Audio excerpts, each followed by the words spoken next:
Hola, soy Yiri Jamis. Estamos hoy en Backstage. Como podrán ver, empezamos una segunda temporada y hoy tenemos un invitado que para mí enaltece esta segunda temporada. Es antropólogo de profesión, político de vocación y amigo. Así que le vamos a dar la bienvenida a César Combina. César, bienvenido. Gracias por estar acá. Qué gusto, qué gusto. Un poquito, por favor. Gracias por la invitación. No, gracias a ti, César. Estamos hoy para conocer un poquito más de ti. Y la pregunta de rigor y de entrada es, ¿cómo así te animaste a la política? Bueno, mi familia le ha gustado mucho la política. Hay algo que quizás muy pocas personas saben, pero mi abuelo, que era un dirigente agrario de Chanchamayo, nosotros somos chanchamaínos desde hace más de 200 años, colonos de esta zona de la selva central. Mi abuelo fundó junto a sus amigos en el 92 el MIA, el Movimiento Independiente Agrario, que se postuló al CCD, no logró una curul, y en el 95 se postuló con una lista de muchos dirigentes agrarios a nivel nacional para el Congreso, pero que llevó en el número 13 a una nueva figura de la farándula, una señorita llamada Susy Díaz. Y la que logró el cupo congresal fue Susy Díaz y el segundo lugar en el suplente fue mi abuelo Rolando Salvatierra. Entonces siempre en la casa, siempre se hablaba de política, siempre se hablaba de los temas públicos y yo no me involucro en política hasta que entré a la universidad y ahí es donde me confirmo como social cristiano y además me meto públicamente a hacer política, a luchar contra los enemigos que para mí le hacen daño a la patria. ¿Y quiénes son esos enemigos, César? Bueno, yo pienso y lo creo firmemente que las ideas colectivistas, las ideas que buscan no generar riqueza, no promover la libertad, las ideas que buscan imponer al Estado sobre la libertad individual, son las que generan una destrucción de lo que es el progreso. El progreso entendido como la superación personal, el desarrollo de tus propias capacidades, la búsqueda de la felicidad, que es algo que muy pocas veces se habla, ¿no? Que en Estados Unidos además es muy claro. La búsqueda de la felicidad es parte del proyecto de vida y del proyecto político de un Estado.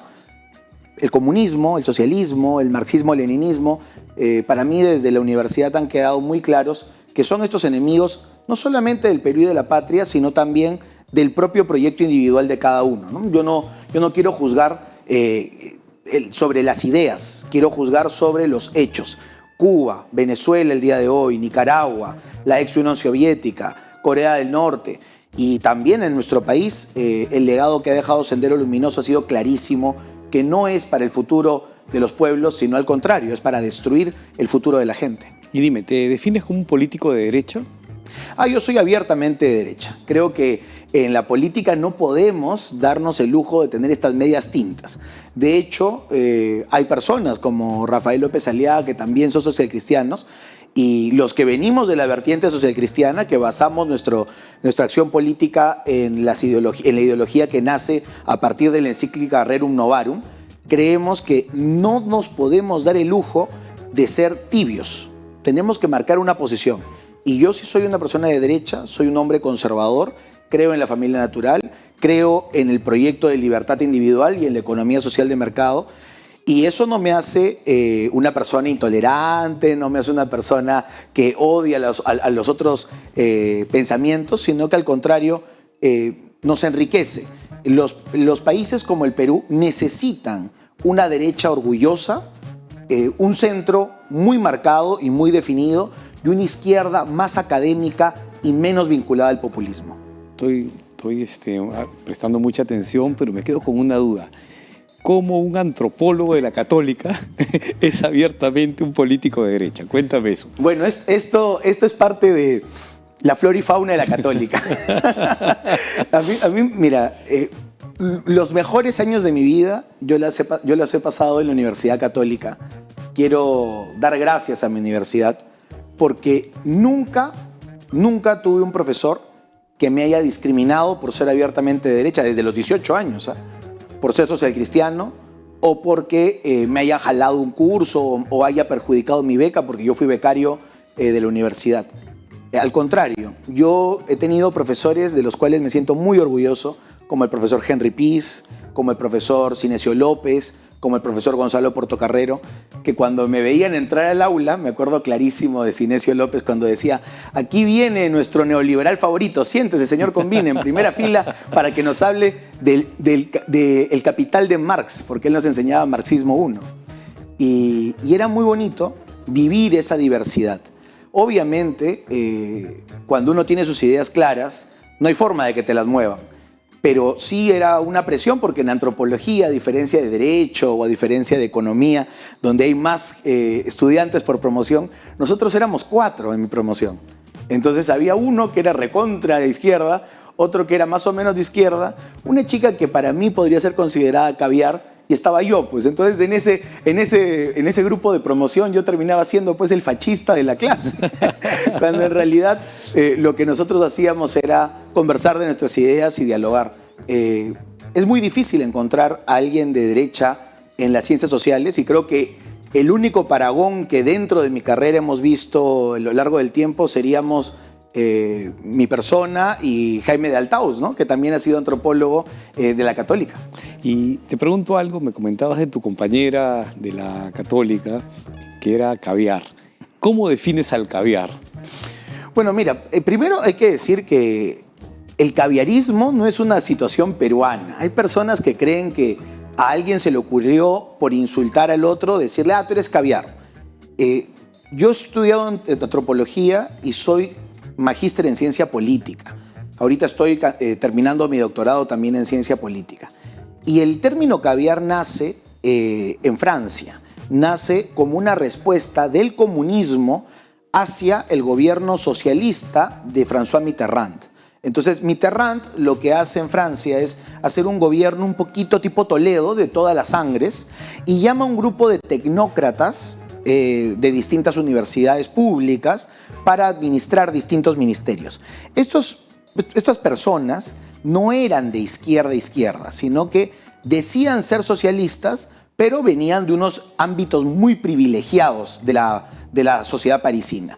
Son los comunistas que le imponen el nombre, la chapa, a estos señores como gauche caviar. Entonces, ellos se convierten en la izquierda caviar porque no son ni socialistas ni comunistas, y son básicamente privilegiados que se aprovechan de la lucha popular para llegar al poder. Entonces, si lo traemos aquí al Perú, lo que veríamos es que sí existen efectivamente caviares. Son personas que han estudiado en mi universidad, que han estudiado en distintas universidades privadas, que tienen una posición económica y de poder completamente innegable. Alguien que tiene un apellido rimbombante, alguien que su tío ha sido ministro, alguien que su tío es gerente de una gran empresa, que vive en San Isidro, Miraflores, Surco, San Borja, pero que no representa a una sociedad de lucha de clases populares, porque claramente, si uno analiza el marxismo y tendría que analizar la lucha de clases, no podría luchar contra su papá que le pagó la universidad, no podría luchar contra su mamá que le consiguió su primer trabajo, no podría luchar contra su abuelito que le compró su primer carro. Entonces, en esta situación, que es algo que me hace acordar a Arguedas, en no saber cómo encontrarse, el caviar siempre está a la mitad. Es quien dice representar a la clase popular, pero no lo hace. Es quien no sigue un legado de empresa porque no cree en la libre empresa. Es alguien que quiere vivir del Estado a través de problemas sociales, pero que busca mantenerlos. Y hay algo que es más importante en todo esto. Es alguien que mantiene un espíritu de clase. Es decir, el caviar no viene solo. El caviar viene, como diríamos, en lata. Viene en un grupo de intereses que no nos los cuentan, porque como no ganan elecciones, ellos terminan siendo ministros, terminan siendo líderes de una ONG, terminan asesorando al presidente de la República, pero no ganan elecciones. Entonces no nos tienen que contar transparentemente qué es lo que piensan. Simplemente terminan manejando los hilos del poder en nuestro país, y creo que poco a poco ya el Perú se ha dado cuenta quiénes son y quiénes son los caviares. Y dime algo, en esa convivencia que comentaste, ¿tienes alguna anécdota de alguna situación que te haya marcado, por lo menos de manera graciosa, en tus conversaciones, discusiones o análisis del ser humano con tus amigos que pensaban distinto a ti? Bueno, bueno, hay varias, ¿no? Pero si yo tendría que decir algo, es que en la universidad, cuando nosotros hicimos política universitaria, fundamos junto con unos amigos socialcristianos, liberales, hicimos un pequeño Fredemito para intentar luchar contra la izquierda y también contra la caviarada dentro de la católica, y creamos un grupo universitario que se llamaba Unión Estudiantil, UNES. Y en este grupo que me tocó liderar en un momento, me sorprendió que comenzaron a repartir unos panfletos que eran graciosísimos. Yo me lancé a la asamblea universitaria y de pronto me acuerdo que estaba volanteando para que voten por mí en ingeniería industrial y una persona se me acerca y me dice: César, yo voy a votar por ti porque somos de la pastoral de la universidad. Y me dio un volante que decía: César Combina, el candidato de Cipriani a la asamblea universitaria. Si votas por César Combina, le regalas la PUC a Cipriani. Entonces yo decía: oye, ¿qué tal contracampaña, no? Me están marcando como el candidato de Cipriani. Y de pronto me fui a comunicaciones y veía un grupito de chicos que se reían, me miraban, se reían. Y me fui a volantearles y me dijeron: no te preocupes, Combina, acá vamos a votar todos por ti. ¿Por qué? Porque esos mismos que me hacían contracampaña de que yo era el candidato de Cipriani, habían sacado unos volantes diciendo que yo era el candidato LGTBI de la católica. Entonces, ellos que eran, obviamente, LGTBI, me dijeron: bueno, me ha llegado este volante, vamos a votar por ti. Al final del resultado, con tanta contracampaña de derecha y progresista que me hicieron, terminé siendo uno de los más votados a la asamblea universitaria, pues, con el número 72. La gente tenía que escribir el número 72 en preferencial. Y mira, yo creo que le atribuyo más ese triunfo a la contracampaña que me hicieron a la quizás muy poquita campaña que yo pude haber hecho. ¿Y tú crees que esa fue tu primera campaña o te retrotraes un poco en el tiempo de un César Combina más joven en sus inicios en política? ¿Cuál es para ti el punto de inicio? Mira, si yo le tendría que dar, y siempre lo he dicho, gracias a alguien por darme la oportunidad de vivir la política, cuando yo tenía 17 años en mi primer ciclo de universidad, y quizás ella, sin darse cuenta, estaba haciéndome a mí una capacitación in-house 24 horas, es a Lourdes Flores. Lourdes Flores tuvo la gentileza en el año 2006, cuando ella fue candidata presidencial, de llevarme algo así. No podría decir, no me podría nombrar ni siquiera como su practicante, sino algo así como un llaverito de campaña, pues. Entonces hay veces yo la acompañaba a varios de sus eventos y ella con mucha gentileza decía: bueno, escuchamos a todos los grandes, ya, ¿qué está Cecita? A ver que escuche o qué cosa tiene que decir él. Yo muchas veces no podía decir nada porque había gente que no solamente me llevaba muchos años, sino que tenía muchísima experiencia, como Javier Bedoya, como Javier Barrón, como Juan Carlos Seguren, pero yo los escuchaba. Y esto, pues, a los 17 años, 18 años, sin duda marcó mi vida y me hizo querer meterme a política, porque yo vi esa campaña y la viví presencialmente, tanto en los mejores momentos de llegar a un 32% de intención de voto, como en los mismos días en donde estábamos con el fax. A mí me tocó un fax recibiendo las actas de toda la región Junín para ver cómo se había desarrollado una situación, no diré de fraude, pero de irregularidad electoral contra Lourdes Flores el 2006. Y ese para mí ha sido sin duda el inicio de mi vida política. ¿Y cómo conociste a Lourdes? Lourdes la conocí porque en la universidad repartieron unos volantes para ir a una capacitación para escuchar al doctor Luis Bedoya Reyes. Y yo estaba, bueno, mi mamá era del PPC, mi familia siempre ha sido socialcristiana. Y bueno, cuando recibí ese volante y vi que todavía existía el PPC, porque yo honestamente no sabía mucho de política en ese momento, le dije a mi mamá: mira, es un retiro de 2 días, va a estar el doctor Luis Bedoya Reyes, me gustaría conocerlo, es una persona a la cual admiro y parece que va a estar Lourdes. Y bueno, fui con muchos jóvenes de las universidades a la Huacachina, me acuerdo, y en ese evento hubo una oportunidad de conversar con los líderes, ¿no? Conversé con el doctor Bedoya, que en ese momento estaba lúcido, él hasta sus últimos años siempre ha sido muy lúcido, muy claro, También estaba Antonino Espinosa, me acuerdo que él dio una cátedra sobre el socialcristianismo. Y a Lourdes le tocó hablar sobre la economía social de mercado. Y después nos tocó compartir el almuerzo. Yo le comenté que me gustaría poder acompañarla en su campaña. Y me dijo, sin ningún tapujo, César, si quieres, te espero en mi casa el día lunes y vamos a recorrer el Perú. Qué maravilla. Y tuve esa suerte y yo le agradezco muchísimo, claro, al PPC y a Lourdes Flores. Qué interesante. ¿Y cómo estás con ella hoy? ¿Cuál es tu vínculo? ¿Mantienen un vínculo? Sí, mantenemos un vínculo de mucha amistad, de mucha cercanía. Yo me retiré del PPC, desde ese momento yo me afilié. Yo me retiré del PPC y creo que a la única que yo le presenté mi molestia fue a Lourdes Flores. ¿Por qué? Porque en el año 2010, 2011 yo sentía que el PPC había perdido un poco el rumbo. Tenía una bancada en donde no se estaban priorizando para mí una visión ideológica del socialcristianismo. Lourdes también estaba haciendo un esfuerzo propio por recuperar el PPC originario y aparecían pues personas como Marisol Perestello, como otras personas que traían una visión un poco más caviarizada. En algunos yo participaba simplemente como oyente de la comisión política del PPC todos los jueves, si no me equivoco, en Breña, y ahí se hablaban algunas cosas que ya para mí parecían de un partido socialdemócrata, de un partido de izquierda, hasta de intentar poner como bandera la defensa de los derechos humanos de los propios terroristas. Entonces, claro, Lourdes intentaba controlar a este grupo de personas que traían ideas progres a un partido socialcristiano, pero claro, en esta lucha interna que existía entre Raúl Castro, Alberto Bengolea, Marisol Perestello y otras corrientes, muchos nos fuimos tristes porque veíamos que el PPC podía y debía ser la gran fuerza abiertamente de derecha, pero que nunca fue, porque a partir del 2001 hubo un tabú interno para declararse de derecha.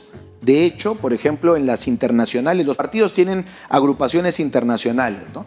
Y el PPC participaba de dos, de la Internacional Demócrata de Centro, que es una internacional muy vinculada también a los partidos populares europeos, y la OTCA, la Organización Demócrata Cristiana de América. Y en esta lucha, que también se veía en esas organizaciones, veíamos a partidos que marcadamente, como el Partido Popular Europeo, como el Partido Social Cristiano de Alemania, marcaban su posición del centro a la derecha. Y cuando yo vi mucha tibieza, hablé con Lourdes y le dije, doctora, no es por usted, no es por el legado de Luis Bedoya Reyes, no es por el socialcristianismo, pero creo que muchos nos fuimos y esperemos que ahora, con esta refundación que ha tenido el PPC, le deseo el mejor de los éxitos y que tengan el espacio de derecha que se merecían siempre. Fantástico. Qué bueno que lo desees así porque entiendo que tú has partido una iniciativa propia de cara a estas elecciones que vendrán, ¿no? Has fundado un partido. Así es. Cuéntanos un poquito de eso. Bueno, ha sido parte de un trabajo duro porque cuando yo me retiro del PPC, fundé el primer movimiento regional social cristiano que ha tenido el Perú, que se llamaba Contigo Junín. Nosotros armamos este movimiento regional en Junín con profesores universitarios, con estudiantes, con líderes de la Cámara de Comercio, y nunca pensamos que nosotros pudimos o que podíamos llegar a ser la oposición real a Perú Libre y a Vladimir Cerrón. Siempre nos imaginábamos siendo parte de un frente, siendo parte de un equipo. El tiempo, a partir del 2014 hasta el 2018, nos llevó a liderar este espacio y a convertirnos en una fuerza política muy grande. En Junín logramos tener el 27% de la votación en primera vuelta. Por milésimas, Vladimir Cerrón ganó en primera vuelta también. Sin embargo, logramos meter regidores, consejeros regionales, alcaldes y posteriormente tenerme a mí como el congresista más votado de todo el centro del país. Entonces, en ese contexto, nosotros como equipo teníamos una decisión con miras al 2026 de si seguir siendo un movimiento regional o si dar un salto a nivel nacional. Creo que Perú Libre, uno de los efectos secundarios no pensados de Vladimir Cerrón, fue que me dio un espacio nunca antes pensado. Yo como congresista elegido por mi pueblo, Nunca pensé hacerme conocido en Lima, nunca pensé liderar una marcha en Arequipa, liderar marchas contra el comunismo en Piura, en La Libertad, y convertirme en una nueva generación de referentes políticos del centro derecha. Esta situación no pensada por Perú Libre, claro, también hizo que muchas personas dijeran: César, ¿y en qué podemos sumar? Y logramos hacer en tiempo récord, en 6 meses, un partido político, el Movimiento Cambio Ciudadano, que es un partido que tiene una marcada visión de derecha, que tiene una visión anticomunista, que tiene una visión anticaviar. Logramos tener todos los requisitos básicos, pero no contábamos con algo que muchos políticos me decían.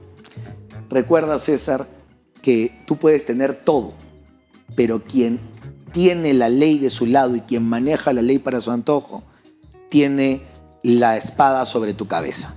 Y eso fue lo que pasó. Logramos más de 30.000 afiliaciones recogidas directamente por nosotros.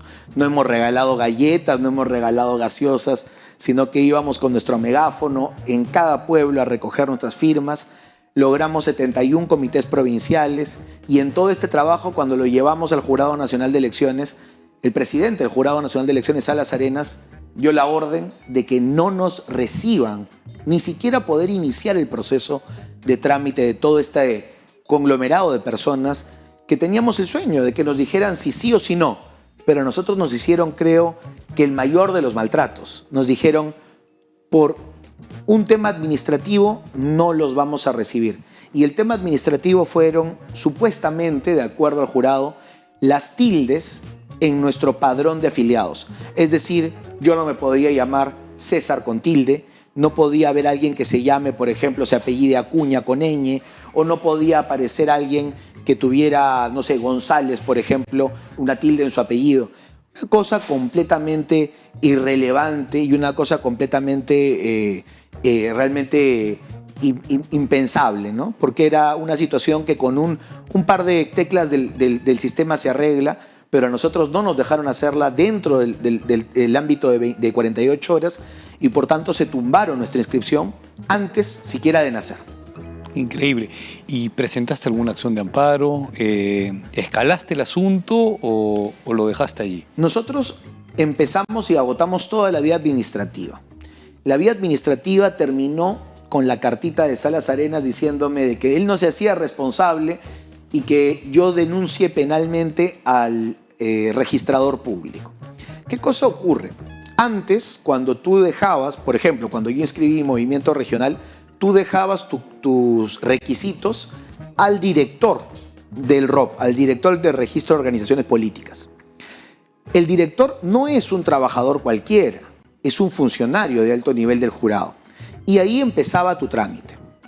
Ahora, Salas Arenas, con la complicidad, quizás la ignorancia, el bajo nivel académico del Congreso de la República, ha aprobado una norma en donde ya no te recibe un funcionario, sino un trabajador CAS. Una persona que no puede asumir ningún tipo de responsabilidad. Es como si tú le eches la culpa de tu juicio a, no sé, a la persona que te recepcionó el recibido en una mesa de partes. Le han dado el poder a un chico de 25 años en la mesa de partes, que qué culpa tendrá él de recibir la orden de no recepcionar o de maltratar a tal partido o de darle la luz verde en menos de 24 horas a Antauro Humala. Entonces, nosotros dijimos, vamos a apelar a destruir la vida de un chico que es la última rueda del coche del jurado, que probablemente gane un CAS de 1.200 soles y que claramente no ha sido por su culpa, sino ha sido por la decisión de Salas Arenas, o vamos a irnos a otra instancia. Y ahí empieza la elaboración de nuestra acción de amparo. Nosotros íbamos a presentar la acción de amparo. Sin embargo, si presentábamos la acción de amparo, caíamos en la red de Salas Arenas, porque nos veíamos imposibilitados los 30.000 afiliados a Cambio Ciudadano a postularnos el 2026. Y yo quiero hacer, en todo caso, anunciar aquí en tu programa cuál es nuestra decisión política, porque claro, con las manos cruzadas no nos vamos a quedar. Gane quien gane de nuestro movimiento la posibilidad de representarnos en la Cámara de Diputados o en la Cámara de Senadores, no vamos a parar hasta descubrir todos los chanchullos del presidente y de los funcionarios del Jurado Nacional de Elecciones. Creo que esa es nuestra mejor venganza. Limpiar el sistema electoral. Limpiarlo porque lo que nos han hecho a nosotros, le han hecho a muchos candidatos. Los han sacado a la mitad de la carrera, no los han dejado postular, les han inventado que porque en el 87 vendieron un Volkswagen no podían postular. Y ese maltrato que viene con corrupción no tiene que quedar impune. A mí me da mucha pena que el almirante Montoya tiró la toalla antes de tiempo. Nosotros, créanme, somos un grupo de jóvenes, somos un grupo que no le debemos un favor a nadie y vamos a limpiar el sistema electoral de todo lo que ha hecho Salas Arenas y tiene que pagarlo con una verdadera inhabilitación. Creo que eso es lo que más le va a doler. ¿Y eso incluye también a la OMPE y a Corbeto? Bueno, yo pienso que sí. En este caso personal, nosotros no hemos postulado una elección, no podríamos hablar de una situación directa contra nosotros. Sin embargo, sí creo que la OMPE tiene una responsabilidad muy grande con lo que ha pasado en los últimos procesos electorales. Una de las responsabilidades es que no ha cuidado y ha cautelado el voto de la gente. Yo, y creo que tú y todos los peruanos que creemos en la democracia, estamos en contra del fraude que ha ocurrido en Venezuela. Y el fraude que ha ocurrido en Venezuela ha tenido distintas partes. Una de ellas es, por ejemplo, la no transparencia del conteo electoral. Eso que dan un resultado hasta las 8 de la noche y luego te dicen, bueno, durante toda la noche vamos a seguir contando. Tú te vas a dormir y en la mañana aparece otro presidente. Ese tipo de malos manejos lo implementó, ¿quién? Fernando Tuesta en el jurado, en la OMPE. Desde esa época se trae que la OMPE hace lo que quiere con el conteo, que la OMPE no tiene que dar las actas ni copia de actas a los partidos. Y cuando tú te vas a quejar lo que te dice la justicia electoral, que es, me parece a mí, completamente chavismo puro, es trae tu acta para que te quejes. Entonces, si yo no tengo mi acta, no me puedo quejar. ¿Acaso el jurado no tiene una copia del acta? ¿Acaso la OMPE no tiene otra copia del acta? ¿Acaso no hay una copia de acta adicional que se queda en custodia? Entonces, lo que está haciendo la OMPE por muchos años es decir, tú no te puedes ir al jurado a quejarte de lo que yo hago porque tú no tienes pruebas. Ellos tienen las pruebas, pero no nos la quieren dar. Entonces, creo que sí la OMPE merece una reforma y el sistema electoral en general. Los votos golondrinos, la RENIEC los apoya, los promueve y los garantiza. Hay distritos en donde hay más del doble de la población electoral real que son golondrinos. Ni qué decirte lo que nosotros vivimos en la campaña de San Isidro, cuando mucha gente dice los sanisidrinos son malos ciudadanos porque tienen la mayor cantidad de ausentismo. Amigos, se los digo como ex candidato a San Isidro, se los digo como el que quedó en segundo lugar. Los sanisidrinos van a votar, pero ha habido un mal manejo de distintos ex candidatos y ex alcaldes que han llevado golondrinos. Claro, si una persona el día de hoy vive en San Juan del Lurigancho, ¿qué va a hacer yéndose a San Isidro a votar? No va a votar, al final paga su multa y nosotros quedamos como un distrito con el 40% de ausentismo, cuando lo que se debería hacer es limpiar el padrón electoral. Esa chamba la RENIEC no la ha hecho y la RENIEC, el jurado y la OMPE deben ser reformados. Entonces podríamos pensar y concluir, si César Combina entra en algún puesto público o en un cargo público de elección popular, desde cualquiera que fuera que te decidas postular, entiendo que eventualmente a ser diputado o a lo que tú decidas, te vas a dedicar y vas a dedicar un tiempo a tu gestión a trabajar articuladamente para que la transparencia del voto se refleje desde los registros RENIEC de los reales votantes al jurado, pasando por la OMPE. Es decir, que el voto popular finalmente en las urnas sea transparente como debe ser. Porque lo que tú dices es correcto. Han habido muchos cambios en la norma electoral que han permitido que el jurado a veces con un criterio no objetivo elimine ciertas postulaciones y deje en carrera a buenos candidatos que tenían mucha elección popular. Claro. Me ha tocado verlo también como abogado y te entiendo perfectamente. Así que esperemos que así sea, César, y que esa sea tu misión, una de tus misiones de de trabajo. Es una de las misiones además prioritarias porque, amigos, no podemos pensar en un sistema democrático si el proceso de votación está viciado. Es Venezuela, o sea, nosotros necesitamos que el proceso sea transparente, que toda la gente esté tranquila de que su voto ha sido contado y de que lo que ha salido, pierdas o ganes, porque ese es el demócrata no tiene que ser el que acusa de fraude cuando pierde, tiene que ser el que siempre cuestiona el sistema electoral. Porque si tú dices todo lo que diga Salas Arenas es perfecto, entonces estás igualito que Venezuela, cuando Maduro nos dice que le tenemos que creer al Consejo Nacional Electoral. La chamba de los ciudadanos es cuestionar hoy, mañana y siempre, y no creerle tampoco a ningún político. En mi caso, yo sí creo que una gran reforma del sistema electoral nos va a ayudar a recuperar parte de la confianza perdida en la política, porque tú no puedes tener legitimidad si el proceso no es completamente transparente. Y dime una cosa, César, ¿qué es lo más lindo que te ha traído desde tu percepción la política? ¿Qué es lo que te ha hecho más feliz de la política? Mira, a mí creo que lo que más me ha hecho feliz es estar en contacto con la gente. Me llena de alegría. Yo sé que en estos momentos hay distintos episodios, no solamente el caso de Patricia Chirinos, no solamente el caso de Oscorima, no solamente el caso de la ministra de Cultura hace unos días, donde los ciudadanos abuchean, maltratan a un político. Esos son casos que me parece que tenemos que analizarlos con pinzas y ver cómo se ha movido el agua en cada uno de esos casos. Personalmente, yo vivo todo lo contrario. Cuando voy con mi hijo al parque, cuando voy al supermercado a hacer mis compras, ahora que he estado en Posuso, en la casa de mi esposa, ayudando con la familia en medio de este movimiento turístico, ¿ok? Porque mi esposa se dedica al turismo igual que yo. Tenemos ella una empresa de turismo y yo una empresa de turismo. Lo que me he encontrado es mucha gente que me saluda, que me agradece, que me hace comentarios. Y claro, hay veces uno dice, mucha gente piensa que soy congresista, pero yo he sido uno de los congresistas con menos tiempo en la historia del Perú. He estado 16 meses de congresista y mucha gente me dice, señor congresista, tengo esta idea, señor congresista, hay que ver acá.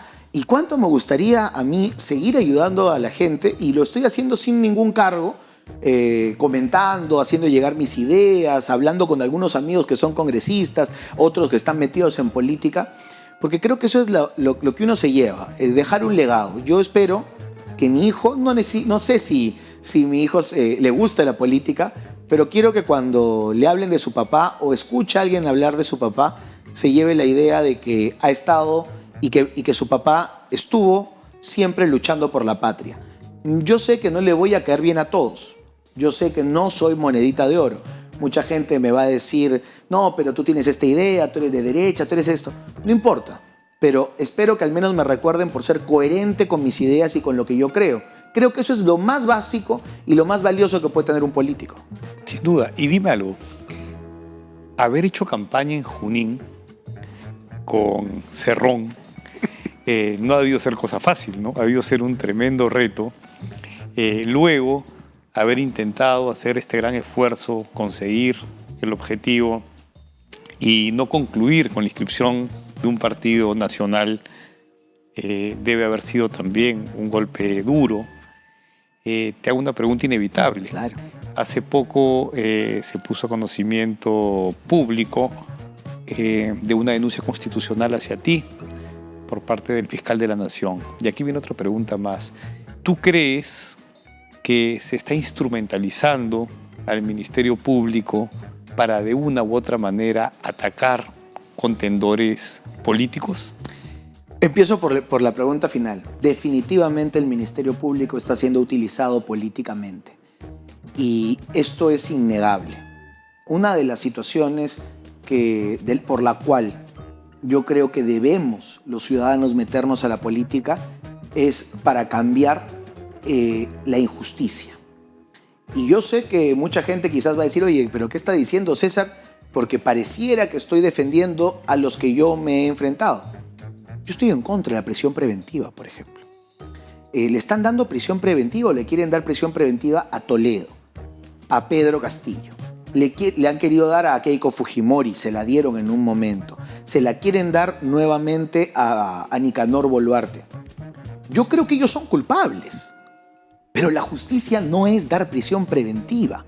La justicia es dar una sentencia judicial firme, que respete derechos, en donde la fiscalía presente pruebas contundentes y donde tú tengas el derecho a defenderte. Esa es la justicia. Pero no ampliar y ampliar prisiones preventivas, no hacer allanamientos donde tú le pasas la voz al que te cae bien, como a Martín Vizcarra, para que te espere a las 4 de la mañana bañadito y luego le tomes fotos comprometedoras y bochornosas al político del cual quieres hacer escarnio o quieres destruir. Entonces, a mí me ha tocado, siendo yo una persona que no tiene nada que ver con el tema público a nivel económico. Mi empresa es una empresa que se dedica al turismo hace muchos años en la región Ucayali. Es una empresa que fue fundada por mi padre, es un hotel. Luego la empresa de mi madre es una empresa vinculada al tema inmobiliario en la Selva Central. Yo soy hijo único y me toca administrar ambas empresas. No trabajo con ningún ministerio, con ningún alcalde, con ningún ente estatal. Y sin embargo, a mí, en el año 2018, el mismo día que yo lancé la candidatura regional, un trabajador del gobierno regional de Junín me denuncia por lavado de activos. Ese shock de recibir, y yo no se lo deseo a nadie, estar en tu casa, tomando café, con tu familia, y que te toque la puerta la fiscalía y te deje tu primera denuncia, y tú la leas y digas, ¿qué mamarracho es este? O sea, tú te esfuerzas, pagas impuestos, generas empleo, no te metes para nada en el Estado, pero solamente por enfrentarte contra un delincuente, ellos ya saben cómo atacarte.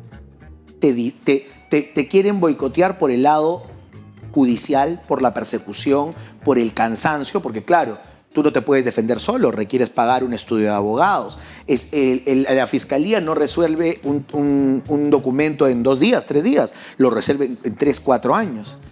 Ahí me di cuenta que lo que se iba a venir a partir del 2018 no iba a ser fácil, pero no es cuestión de correrse, es cuestión de enfrentarlos. Le gané a Vladimir Cerrón su denuncia falsa de lavado de activos del año 2018, luego me enfrenté durante mi periodo de congresista, recibí en la segunda vuelta electoral más o menos unas 10 denuncias entre difamación y también denuncias por proselitismo político, unas que me hacía increíblemente el Jurado Nacional de Elecciones porque no quería que yo salga a hablar en los programas de televisión sobre Perú Libre. Me denunciaban porque decían que yo no podía hablar sobre Perú Libre en segunda vuelta electoral siendo congresista de la República. Cosa que cuando me llamaron de la Fiscalía les dije, o sea, me están pidiendo que un representante del pueblo de Junín no hable de la corrupción generada en la región Junín. Una cosa impensable, ¿no? Bueno, les gané esos procesos, también les gané a la madre Vladimir Cerrón, posteriormente a Sigrid Bazán, a varios de ellos sus denuncias de difamación. Y cuando anuncio una posibilidad, porque claro, cuando uno habla de precandidatura no habla que necesariamente se va a lanzar. Cuando anuncié el 5 de enero del 2022 mi precandidatura a la alcaldía de Lima por invitación de Keiko Fujimori, misteriosamente Vladimir Cerrón pone en Twitter que tenía la información de 60 alcaldes que me habían dado dinero. Esa información que apareció en Twitter, inmediatamente Zoraida Ábalos la confirma y la convierte en realidad. Y me llega el inicio de esa investigación. Han pasado casi 3 años de esa investigación. Se ha llamado a 200 personas a declarar y las 200, yo he estado en todos sus testimonios con mis abogados, todas niegan categóricamente los hechos. Pero me da mucha risa porque hay unas anécdotas impresionantes. Llamaron a una alcaldesa de Huancavelica y cuando me acerco me pidió mi foto. Me pidió tomarse foto conmigo y me dijo, señor Combina, siempre lo veo en televisión. Y así la fiscal quería que ella diga que me conocía de antes. Y la señora alcaldesa le decía, nunca en mi vida he visto al señor Combina. 200 alcaldes han pasado sin ninguna prueba. El señor fiscal de la Nación, cuando presento, miren las coincidencias de la vida, presento la inscripción de Cambio Ciudadano y al día siguiente me presentan la denuncia constitucional. En política no hay coincidencias y yo espero que el señor fiscal de la Nación sepa lo que ha hecho. ¿Por qué? Porque cuando uno hace una denuncia sin ningún tipo de fundamentos, y aquí hasta se ha violado el debido proceso, porque yo no tuve ni siquiera la oportunidad de defenderme. Se llamó a 200 personas y lo lógico era que me llamaran a mí para hablar sobre las 200 personas, las pruebas. Se violó todo el debido proceso y de frente me denunciaron constitucionalmente. Ojalá que me toque encararlo al señor fiscal de la Nación para decirle que no debe obtener el título de abogado ni aunque sea regalado. Por eso seguro terminó apoyando a Pedro Castillo. Lamentablemente, cuando uno abandona su investidura y su conocimiento para jugárselas a nivel político, pierde toda credibilidad y me da mucha pena el fiscal de la Nación porque él pudo haber sido una esperanza para salvar ese ministerio público tan venido a menos. César, y dime algo. ¿Crees saber dónde puede estar Vladimir Cerrón? Habiendo estado tan cerca en bandos, digamos, antagónicos, ¿dónde podría estar? Si está en el Perú todavía, si crees que está fuera, ¿cuál es tu intuición? Mira, actualmente no sé dónde está, pero en un momento denunciamos a la policía la existencia de una casa en Surco, en donde sí se había sentido su presencia. Varios vecinos habían comunicado y habían visto una persona con similar aspecto físico y que además cuando él hacía, porque él es tan sinvergüenza, como sabe que Dina Boluarte lo protege, como sabe que el Ministerio Público y la policía no van a hacer nada, hacía sus en vivos en TikTok con una estructura atrás y con una ventana. Esa ventana coincidía con esa casa. Nosotros lo denunciamos a la policía y esperamos que el señor Harvey Colchado hiciera algo. Pese a que el señor Harvey Colchado tenía las posibilidades de geolocalización, tenía la posibilidad de hacer muchas intervenciones, no lo hizo. Y a partir de eso empieza la famosa persecución por el Surchico, por Asia, por Cañete, por Chilca, en donde efectivamente sí, Vladimir Cerrón estuvo. Una de las últimas ubicaciones de Vladimir Cerrón, que además es muy comprometedora y muestra que aquí hay algo que se está cocinando, es en Junín, en Huancayo.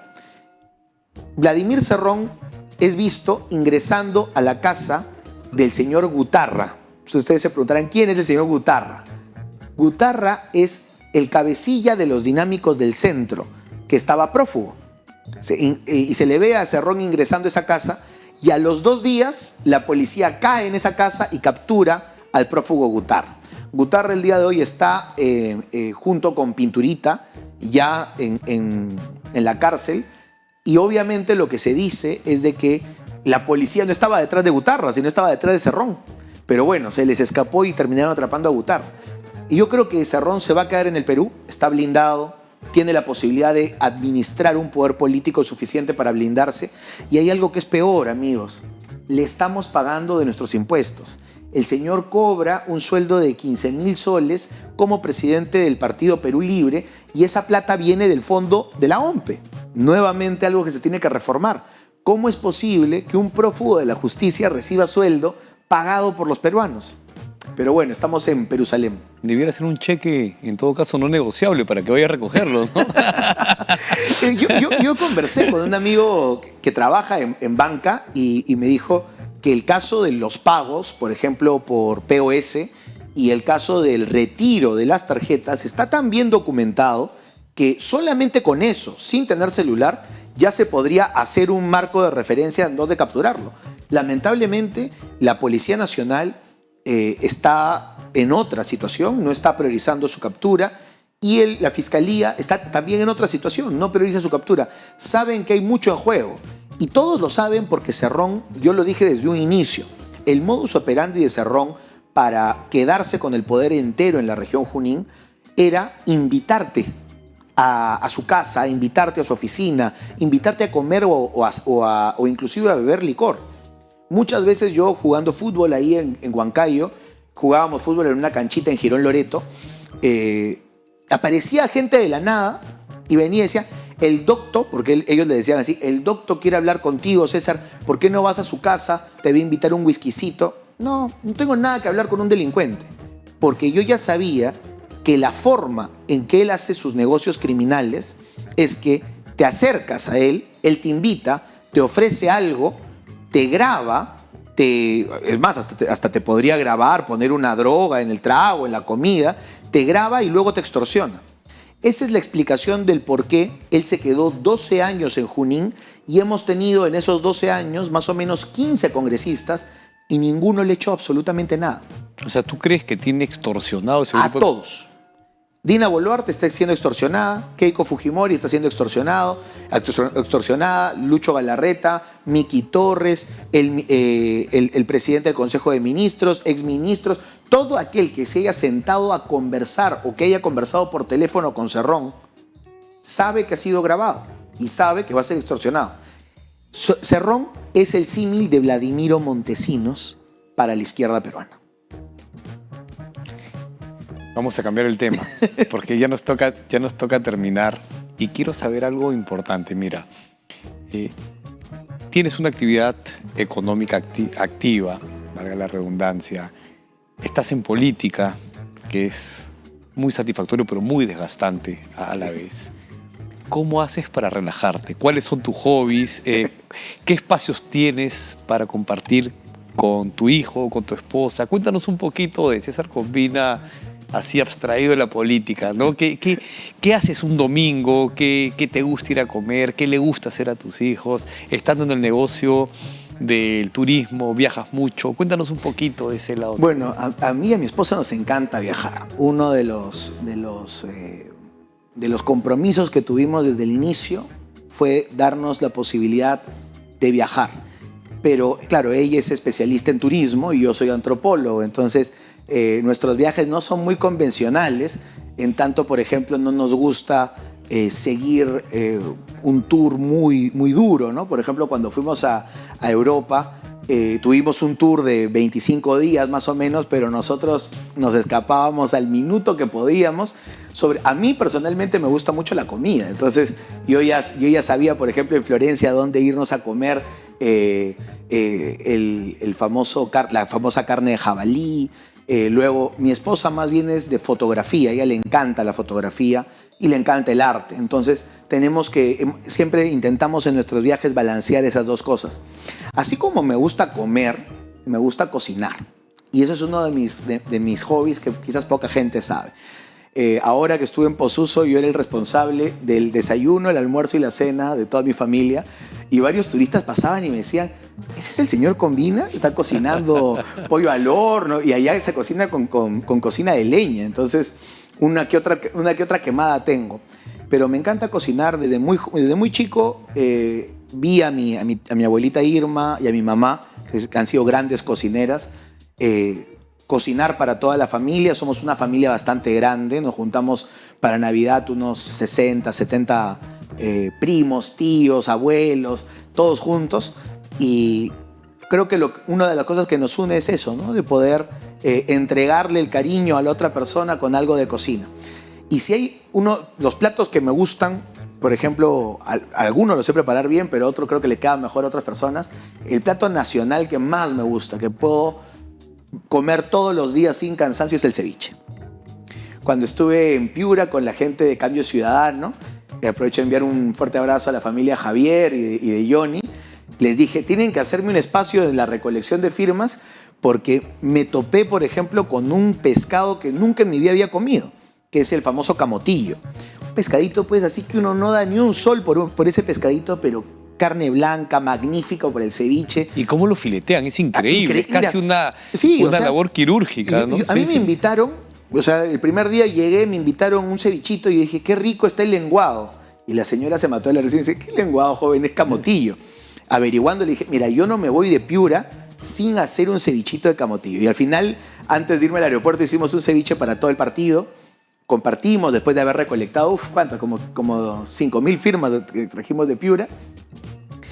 Y eso es una de las cosas que me gusta, ¿no? Del tema del ceviche. Para mí el ceviche, tanto de trucha como de doncella. También en cualquier parte del Perú se puede comer un ceviche ¿Y eres maravilloso. purista para preparar el ceviche o, digamos, eres de muy pocos condimentos? Soy de muy pocos condimentos. Para mí el ceviche real, el más rico, es el ceviche pescador. Cebolla, limón, ají limo, un poquito de pimienta por ahí y, de ser posible, nada más. Sobre todo para que se vea el pescado. ¿Y controlas la acidez muy bien? Es algo que a mí me cuesta, te confieso. No puedo decir que tampoco es perfecto, pero sí intento y lo estoy logrando, ¿no? Con la práctica. Y luego con los platos internacionales creo que, por ejemplo, a mi esposa, cuando recién estábamos saliendo, ella me decía, oye, pero ya vamos saliendo varias veces, me vas cocinando varias veces, pero no veo ningún plato peruano. Y es que yo, en la universidad, yo estudié 2 años de mi carrera en Roma. Hice un intercambio con la Universidad La Sapienza, y es ahí, en ese destete de mi hogar, es donde yo vivo solo y aprendo a cocinar. Y me enseñan, pues, la televisión italiana, mis amigos de la universidad. Entonces, yo vuelvo y recién estoy aprendiendo a hacer arroz con pollo, arroz con pato. Bueno, el ají de gallina lo aprendí también en Italia porque me provocó una vez. Pero, por ejemplo, la sazón italiana, todo lo que son pastas, me queda muy bien. Y una de las cosas que un amigo de allá me enseñó a preparar, que hasta el día de hoy lo preparo, y mira, coincidentemente mi esposa terminó siendo de una zona donde también es un plato típico, es el goulash. El goulash, que es una preparación típica húngara, donde la paprika y la carne de res pues hacen una maravilla, un potaje maravilloso que se come usualmente con puré o con papas. Y también en Posuso varias veces lo he probado y de verdad que para mí es uno de mis platos favoritos. Y César, para terminar, y nos quedamos en el buen comer y beber, ¿cuál es tu bebida preferida, tu bebida alcohólica preferida? Mira, mi bebida alcohólica preferida, y creo que todos mis amigos de Junín lo sabrán, es la cerveza. Yo no soy muy poco de tomar licores de mucha graduación. Claro, quizás para una fiesta, para un año nuevo, me puedo tomar un whisky. Me gusta mucho el whisky, si es licor de graduación alcohólica alta. Y, por ejemplo, para un almuerzo, para marinar un ceviche, claro, un buen vino blanco, una cosa así. Pero en realidad si hay algo que me provoca, por ejemplo, en una discoteca, en una fiesta, bueno, en las fiestas donde voy, en la región Junín, porque por ejemplo bailo en la Tunantada, es una buena cervecita. Fantástico. Bueno, César, ha sido fantástica esta entrevista, me ha encantado hablar contigo, conocer un poco más de ti. Estoy seguro que a quienes nos acompañan también les ha sido una entrevista muy, muy simpática. Te deseo lo mejor, que te vaya súper bien y que mantengas ese compromiso de entrar a ver qué es lo que está pasando en nuestro sistema electoral. Toda la razón, te coincido contigo plenamente. Hay que entrar a mirar qué es lo que está pasando, o aún sabiendo lo que está pasando, a combatir lo que está pasando, para que, como bien dices, la voluntad del pueblo sea la que disponga quién va a estar en un cargo público de elección popular. Bueno, César, hasta una siguiente entrevista. Te agradezco mucho. Ha sido un verdadero backstage. Chao, nos vemos.